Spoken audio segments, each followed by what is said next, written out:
Mes amis, bien le bonsoir. Aujourd'hui, on va parler d'une histoire de dialogue interreligieux. Le Jésus de l'islam et le Jésus du christianisme. Et comment, par un accident de l'histoire, une sorte de hasard extraordinaire, dont la providence a le secret, ces deux Jésus se sont serrés la main et se sont réconciliés. Je vous raconte. Il faut savoir une chose, que Jésus est décrit à de nombreuses fois dans le Coran.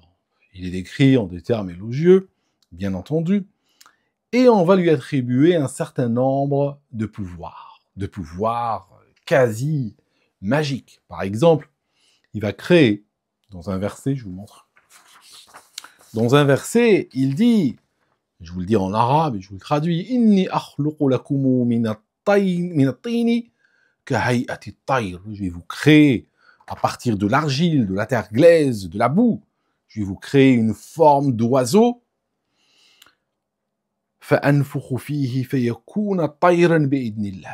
Je vais après souffler dedans et il deviendra un vrai animal, un vrai oiseau qui va voler avec la bénédiction d'Allah. Incroyable quand même. Une autre caractéristique qui est décrite aussi dans le Coran, le même verset, je suis en train de parler du verset 3,49.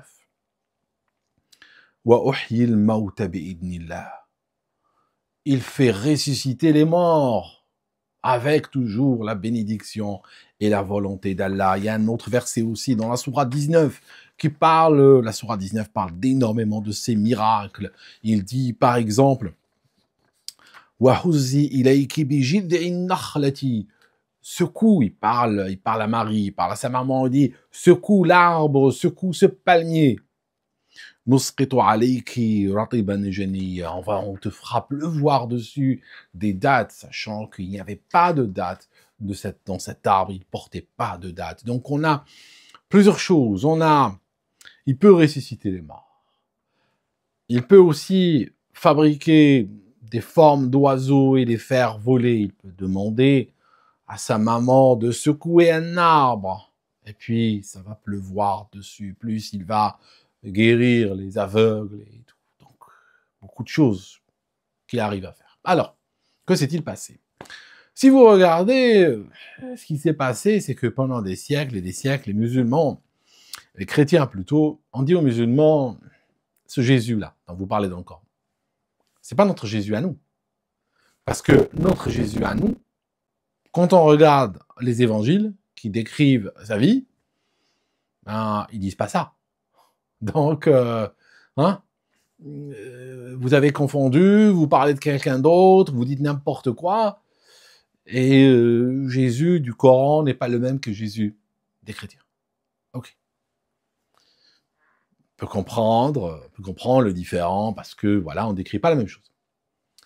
Maintenant, on va avancer à travers les siècles, et on va arriver quand? On va arriver en Haute-Égypte, on est en Égypte, en 1945, dans une région qui s'appelle Nag Hammadi. Alors, en Égypte, le sous-sol, n'est-ce pas, avec toute leur histoire très riche, les pharaons, les pyramides et tout ça, le sous-sol égyptien est très riche. Il suffit littéralement de creuser n'importe où et tu tombes sur quelque chose. Les habitants, les travailleurs, les enfants, tous sont informés que si jamais ils découvrent quelque chose lors de travaux de creusement ou autre, ils doivent en informer les autorités. Ils ont un numéro de téléphone, ils doivent appeler tout de suite. Alors, ce qui se passe, c'est que on a un ouvrier qui est en train de travailler, en train de creuser. Et à un moment donné, il tombe sur quelque chose de caché depuis longtemps. Il s'arrête, il appelle les autorités, des archéologues débarquent et ils vont trouver des documents de la plus grande importance. Des documents absolument uniques. Des papyrus, des documents bien emballés, écrits sur de la peau de bête, comme ils faisaient à l'époque et tout ça, qui étaient enterrés et dans un excellent état de conservation. Alors, qu'est-ce qu'on va trouver là-dedans? On va revenir peut-être un petit peu en arrière pour vous raconter ce qu'on a trouvé là-dedans.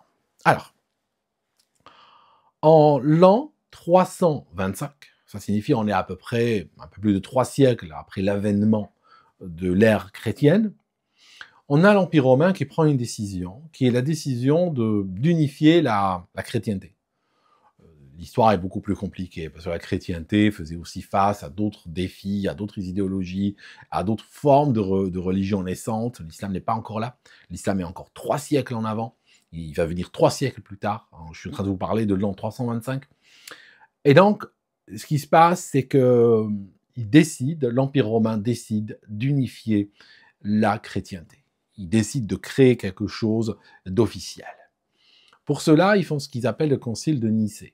325. Ils vont demander à énormément de prêtres et tout, de guides communautaires, de grosses têtes de la chrétienté, leur demander de ramener leurs documents et de venir. Ils vont les réunir. Ils vont les réunir pendant un certain temps, assez longtemps. Ils vont leur dire, on va vous enfermer ici, vous devez discuter entre vous, débattre, débrouillez-vous. On veut que vous sortiez avec une version officielle. On ne veut pas, parce qu'on veut christianiser l'Empire romain, et on ne veut pas que tous les 50 kilomètres, il y a une chrétienté différente. Que chacun lise un texte différent, que chacun lise une histoire différente. C'est pas possible, ça peut pas continuer comme ça. Il va falloir que vous vous débrouillez entre vous, votez, tapez-vous les uns sur les autres, peu importe. On veut que vous sortiez avec une version commune qui deviendra la version officielle dans l'Empire romain. Et c'est ce qui va se passer. Alors, certains sont venus avec des évangiles ou des morceaux de celui-ci, et cela était ce qu'on pourrait appeler les proto-orthodoxes. Ça signifie, c'est des gens qui sont venus, par exemple, avec l'évangile selon Saint Jean, qui allaient par la suite devenir, faire partie des évangiles acceptés par l'Empire romain et par ce concile. Donc, leurs documents ont été validés. Ils étaient heureux d'avoir que finalement, les documents qu'ils étaient en train d'enseigner, de lire, de partager pendant des générations, parce qu'on est 300 ans après le début de la chrétienté, donc c'est des gens qui étaient déjà rodés, des gens qui étaient chrétiens depuis plusieurs siècles, eh bien soudainement, ils vont voir leur doctrine validée. Très bonne chose. Maintenant, il faut savoir que là-dedans, il y avait des gens qui étaient déçus, parce que certains sont venus avec des documents qu'ils considéraient comme sacrés, qui étaient très importants pour eux et pour leur communauté, qu'ils enseignaient, qu'ils partageaient, tout ça, et on leur a dit, ça c'est non, ça on reconnaît pas, ça c'est pas officiel. Donc vous imaginez le choc psychologique que ça a dû faire. Et au-delà du choc psychologique, c'est que ce qui va se passer pendant les années, les décennies qui vont venir, il y aura d'autres conciles, il y aura d'autres réunions, il y aura d'autres initiatives qui vont faire que ces documents étaient interdits. Qui était interdit de les... il y a eu certains empereurs qui étaient très radicaux là-dessus. Ces documents qui n'étaient pas officiels, qui étaient considérés comme apocryphes, il fallait qu'ils sortent de la vie publique. Il fallait pas du tout qu'on les lise, qu'on les partage, qu'on les enseigne, et la punition pouvait être très sévère. Ça pouvait être... ça pouvait aller très loin, ça pouvait aller jusqu'à la mort. À l'époque, on rigolait pas. Donc, qu'est-ce qui va se passer? C'est que, au concile de Nicée en 325, il y a certains documents, semble-t-il, qui ont été refusés à une voix près. Ça signifie, il y avait, bon voilà, on était sur le point de les adopter, finalement on a dit non. Donc vous imaginez la frustration de ceux qui les portaient. Il y avait d'autres qui ont été acceptés comme canoniques, littéralement une voix près aussi. Donc, de tout ça, des gens sont sortis déçus. Il y a probablement quelqu'un auquel on a demandé de détruire ces documents. Donc il avait des documents, il est sorti de ce conseil, et puis voilà, ou d'un des conseils qui sont venus juste après, on est dans cette zone-là, et puis les amis, on lui a dit de les brûler ou de les mettre à la poubelle, enfin les faire disparaître. Cette personne a eu des scrupules, elle est partie quelque part dans le désert, a enterré ces documents, en se disant que peut-être quelqu'un, un jour, les retrouvera. Et ce jour-là, c'était en 1945, soit, grosso modo, à peu de choses près, 1600 ans après.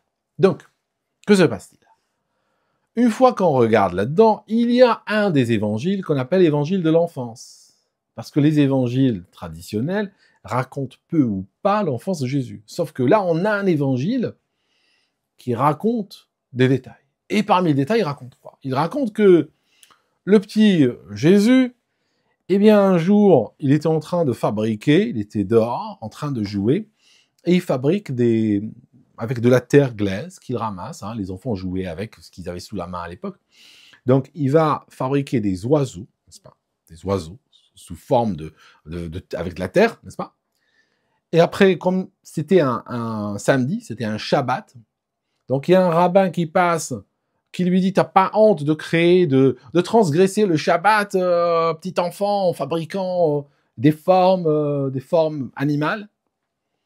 Et que va faire le petit Jésus? Il va frapper comme ça et les oiseaux vont s'envoler. Ce qui était en terre, eh bien, ça va s'envoler, il va partir. Voilà, ça dérangeait, voilà, ils sont partis, ils sont plus là. Et ça a choqué complètement.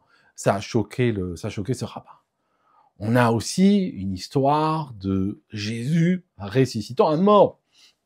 L'histoire, en réalité, est beaucoup plus controversée. Et c'est peut-être ça qui a fait qu'il y a eu ça a été refusé, parce qu'il semblerait qu'il y a un enfant qui était mort de par sa faute, et puis que par la suite, pour se faire pardonner, il en a fait ressusciter un autre ou le même, n'est-ce pas? Donc, on réalise que finalement,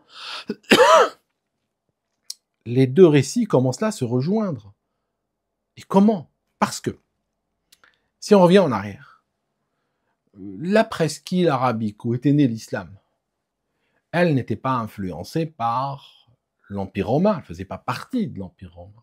Donc l'histoire officielle qui était dans l'Empire romain n'était pas racontée, n'était pas le fait que le politique, n'est-ce pas, décide d'unifier le discours et le narratif et décider ce qui est officiel, ce qui n'est pas.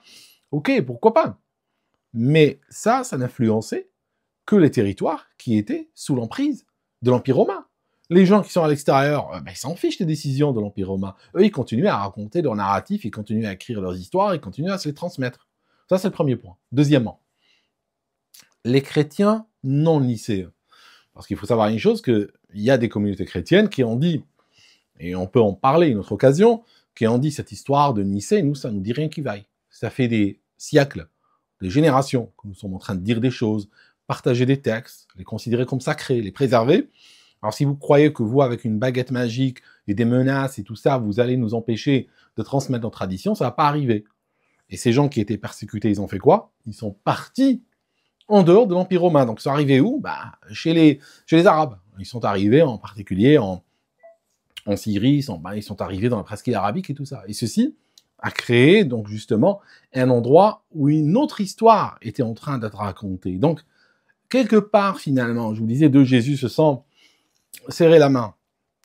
On a le Jésus officiel, on a le Jésus de l'histoire officielle, on a le Jésus entre guillemets politique, fabriqué par la volonté de l'Empire romain. Et on a aussi un autre Jésus dont la mémoire a été conservée dans le désert. C'est un autre Jésus qui est en dehors de cette histoire, qui a été conservé. Un autre pan. C'est pas un autre Jésus en réalité, c'est le même. C'est juste le reste de l'histoire a été conservé dans la mémoire du désert. Et puis un jour, ce désert-là, en 1945, à Nag Hammadi, a dit peut-être que les gens sont aujourd'hui capables d'entendre et de lire autre chose. Et c'est là que il a rendu ce souvenir-là.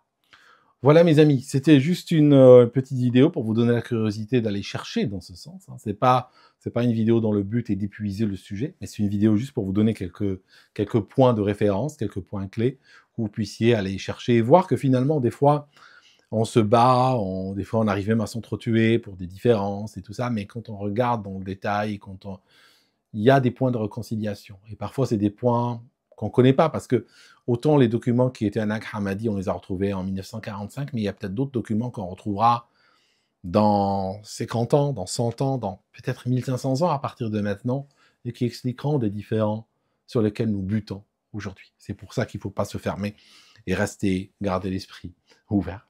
Voilà mes amis, merci d'avoir écouté cette vidéo jusqu'ici, et on se voit dans une prochaine. À bientôt.